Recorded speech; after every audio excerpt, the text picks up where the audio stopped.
Well, hello everyone. My name's Guy Bigwood. I'm the CEO of the Global Destination Sustainability Movement, and I'm delighted to be here at the ECRS Congress with the President, with Oliver Findl. So, good afternoon, Oliver. Hey, hi, Gaia. Good afternoon. So, we've been here for the last few days. You've been very busy, I can see that. But I just want to have a chat about the sustainability program that you've kind of really kick-started. And kind of thinking about, we were here in, when did we have our first call? In about this March, that was March. March, right? So, tell me about that journey. Where have you been since March, and why did you start the program? Well, I think why we start the program is quite clear because it's sustainability is so important. And we sort of were thinking of starting before COVID. So I think that was 18, 19. We already started sort of evaluating flights, where do people come from, how many flight miles are there for our delegates. And then COVID came, and that obviously stopped everything. And then we said, well, now we have to take it up again. And I think the idea was we can't really do that on our own. We can't do that because we just don't have the expertise. And then our PCO provider obviously brought us together. And I think our plan originally, if you can remember the first meetings, the plan was we should measure in Milan, and then for the next Congress, which is in Vienna next year in 23, then we can sort of change things and we can evaluate, which is the nice methodology. That's what we do in research, right? We baseline and then you have it change. But I think we all thought that we don't have that much time. We can't wait another year, and I'm also not a person who likes to wait too long. So actually, I think we've changed a lot already with your help. And my understanding is, there's probably still things we can do, but I think we're on the right track. And that's at least what the feedback I get from delegates and from companies, our in the trade show that they say, and also other colleagues from other societies, as the US, Asian Pacific. They're all. It sounds as if they're sort of completely surprised that one can do that. That you can actually take a congress and with changing things and also offsetting, of course. Won't work without offsetting. You can actually probably be nearly carbon neutral, because my aim, as you know, was Vienna carbon neutral. Was like a dream, and my understanding is we're actually maybe not even that far away in Milan. So, I've been doing this work for about 20 years, and I've very rarely met an association or a society that has progressed so far and has a leader with so much energy of you to drive this forward. Why is healthcare in particular kind of so far behind when it comes to sustainability in events? I can't answer for others. I can just tell for myself. I don't know. I think it's also probably a wake up call. We all got wake up calls, and each one. I stopped eating meat a few years ago, also for health reasons. Not that I had health problems, but just you read about it, you know about it. But then also actually because of my children, who were teenagers at the time, just sort of let me think. And I did some research, and you watch some of these movies, these documentaries, and then you think, oh, what's happening, and so actually we actually didn't succeed in actually getting all the meat out of this building. So actually I went to one of the satellite symposia I was chairing, and they said with the vegetarian option. I said, why? I thought we only had vegetarian options here. And then they actually had some ham in the other one. And actually I said that, of course, on stage, being the chair. And I said, that, and they, they're good at doing a job, but there are still a few things that, this is, I think it's also much about mindset. It's not about that if we don't have ham in our sandwiches here, it's going to make the big difference. But it's just also for people to see that, for example, you don't have to eat that much meat.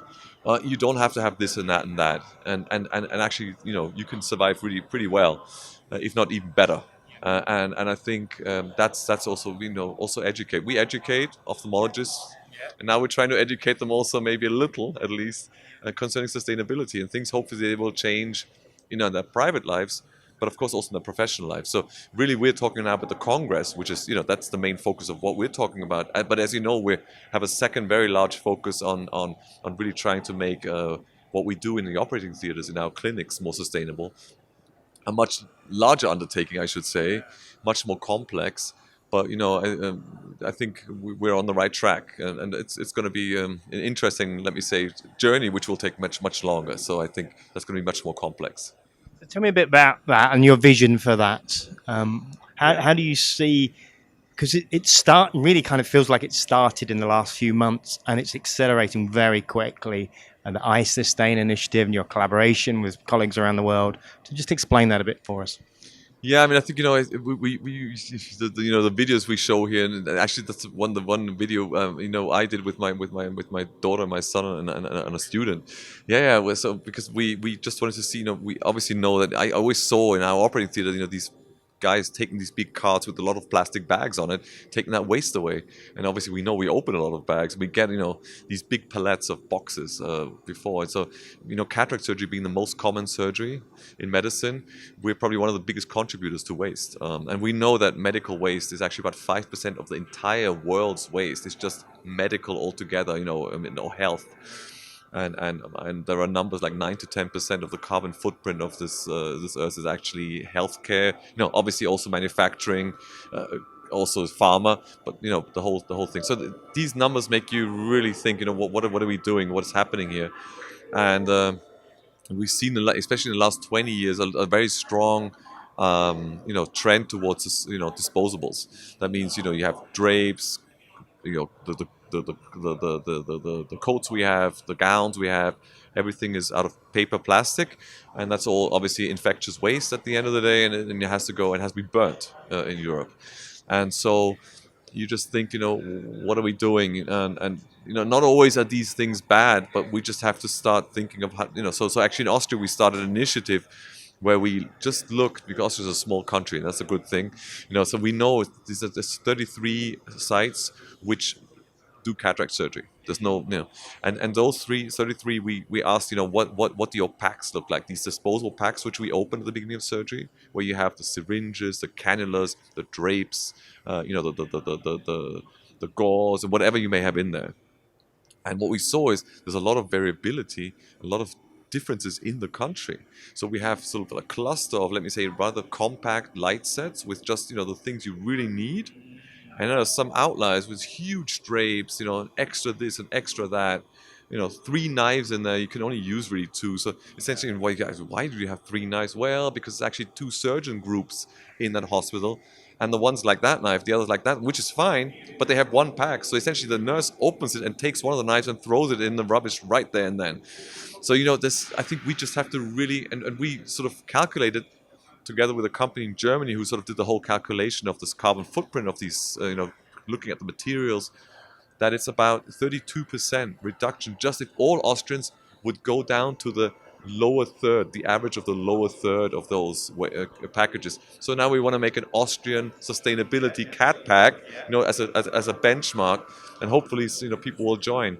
So I think we should do that on the European level as well. Actually, we just discussed that just in a meeting just a few hours ago. That we're going to write to the different. We're going to get a good impression of what's happening, and we really would like to, boil it down. That would be low-hanging fruit. That's something you can do really quickly. That's a nice thing. And then everything else will take much longer. So we're planning a workshop with industry, really looking at the materials, the supply chains, going back the whole supply chain, which is obviously important. Where was that produced? Because if it's produced in a country where 70% of the electricity is done with coal, you've got a problem. If it's produced, in Iceland, it's not a problem, because Iceland, as you know, has geothermic and hydropower, and they're 100% clean. So, I think there's many things we also have to learn. I've also learned from you quite a few things, of course. But one is, sort of ESG. It's not only about E, but it's also about S and G. I think social responsibility and governance. So, we're doctors at the end of the day. It's not our field. We need help, guidance. But I think we're hopefully we're getting somewhere. Yeah. I mean, the biggest thing will be, the difficulty will be to go to Brussels and try to really change things back, because we've always gone up. Something happened somewhere in the world, and then that was done, and then this something happened again, and then the regulation came, and the regulations always go up, they never go down. And so I think we have to take a few steps back, and that can only be done with politicians. And in Europe, it makes sense on an EU level. Whether it's possible or not, I have no idea. I don't have any. I've never been in politics. I've never been into Brussels, so it's not my game. But we're thinking of. I have some plans, let me say, of trying to at least see whether we can do something in that direction. So lots of learnings. Yes. It's possible. It can go faster than you think.